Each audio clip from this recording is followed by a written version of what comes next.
Hi guys, it's Lillian and Felipe from the Postmodern family, and we are on our way to Canterbury. We have a friend there who's going to show us around.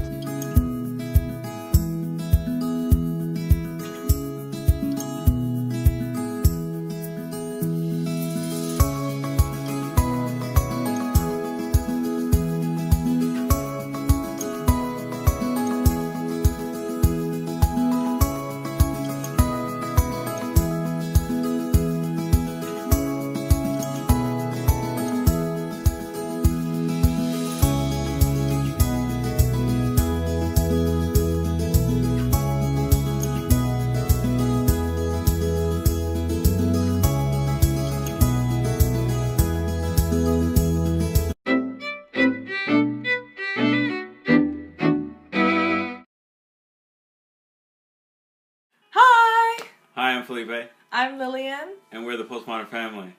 And today we are going to talk about our trip to Canterbury. But first of all, thank you to all you viewers and all you commentators. We appreciate you. If you haven't seen our channel before, we do videos about us Americans living in the UK, my pregnancy with the second child, and also traditional family life.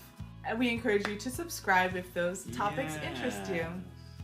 Well, many of you have been commentating how it's inevitable that we'll become English in culture. No, won't happen.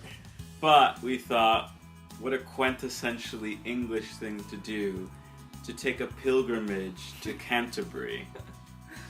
Now, in the Middle Ages... What makes it a pilgrimage, exactly? Well... And not just a visit. It makes it a pilgrimage when you go to see a holy site. That's a pilgrimage. Okay. Okay. Where are we? Butterfly! So we went to see the cathedral at Canterbury, the cathedral that held a lot of the relics that the old Middle Ages pilgrims would go to... To touch? To touch and hopefully extract a miracle from. We weren't going there to touch relics. We were there to see the city. A good friend of ours gave us a tour of the city. I've been there once, just myself and my daughter, and now we're coming all together as a family. What did we see at the cathedral? What did we see? We saw the cathedral. So my first impression of it was that it was really large. Unfortunately, they had scaffolding all on the outside, and even on the inside, they were blocking the ceiling. You couldn't see the ceiling. Yeah, the ceiling is a high point in most cathedrals, so. Yeah, it was all blocked up, so that was a bit disappointing. But it looked really large to me. I thought it was the largest cathedral we've been to, but not according to Felipe. Not according to me. He said that well, Winchester is much taller. But what about in depth? I don't know. Like rooms. I don't know. It might have been longer. That's what I was saying. Not in terms of height.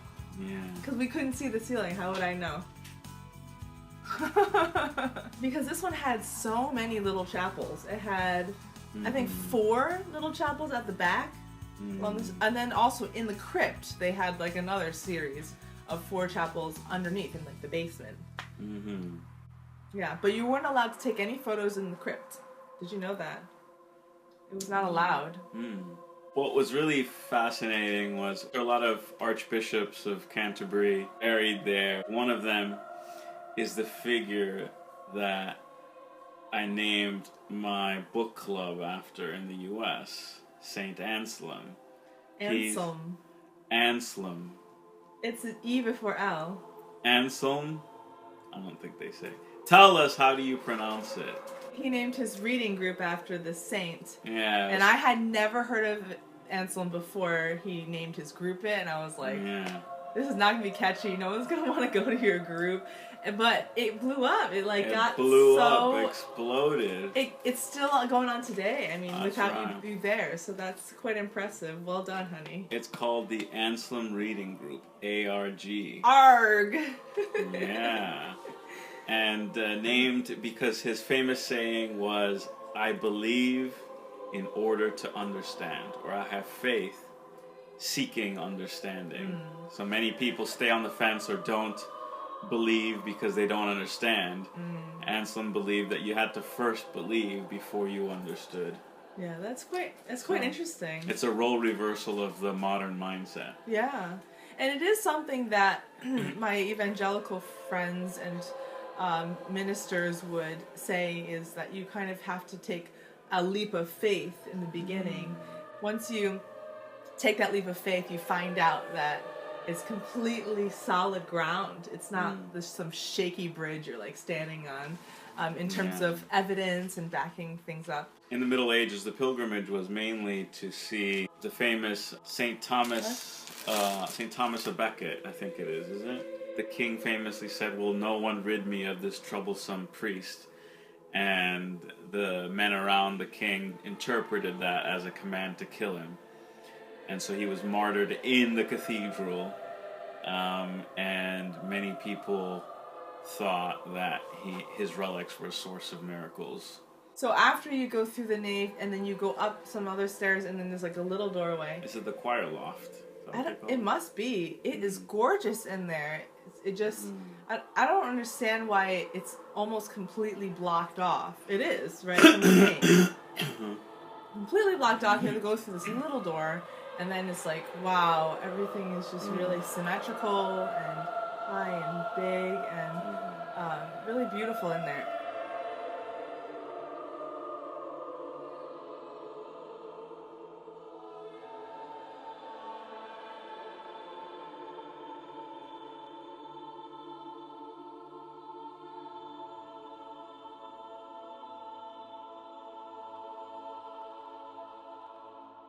Of course, the famous Chaucer.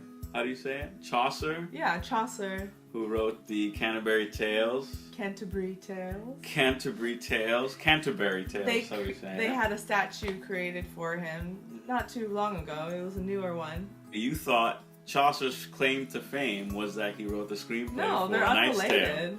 They're unrelated. No, A Knight's Tale is one of the Canterbury Tales. Really? Yeah. Well, see, I didn't even know that, so I wouldn't have made that other second conclusion. You did!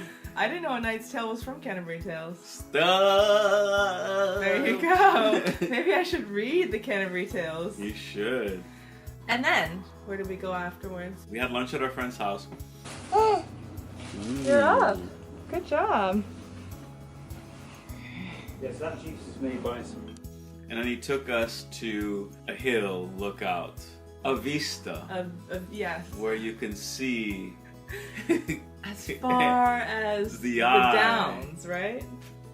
It you was could the edge see of the downs. Yeah. Which I haven't been to yet. There was a lot of mist in the sky. I don't know if it was pollution or I don't know what it was. I don't know. But it's a beautiful view. It's where he proposed to his now fiance. So that was nice. A lot of picnics. He also says that the cows go there graving sometimes, but there weren't any that day, unfortunately. No cows. What is that? I'm going to show you around the cellars. Sheepies? Yeah. No. Mm-hmm. Generations. Oh, the last thing I just want to point out, Canterbury has turned into quite a university town. Oh, a lot of young students, and the high street was bumping. It was bustling with people, and the stores were just, there are so many stores there of like high-end clothing, as well as your normal things, and pubs and all sorts of things to eat. So it was really lots of things going on. Ooh, they had riverboat tours. I really want to go to that next time we visit. It reminded me a little bit of Venice because it had a little tiny river in between some buildings, and you can take a tour down there. So that was nice. Maybe next time. Who wrote the Canterbury Tales? Dickens. Stupid. The Grimm's brothers. Gosh. I don't know. I'm ashamed. So what did you want to tell me about Canterbury? Well, there's so much to say, really. It's where Pope Gregory sent St. Augustine to evangelize the English barbarians, thinking that Christianity was not here, but it was. So Canterbury became the seat of the bishop for this province, the first province established, supposedly.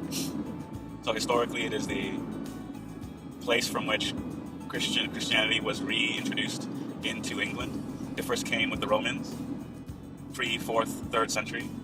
And when the Romans left, the Italians, I guess, thought, they're probably returned to savagery, or they never had Christianity, so let's send them someone.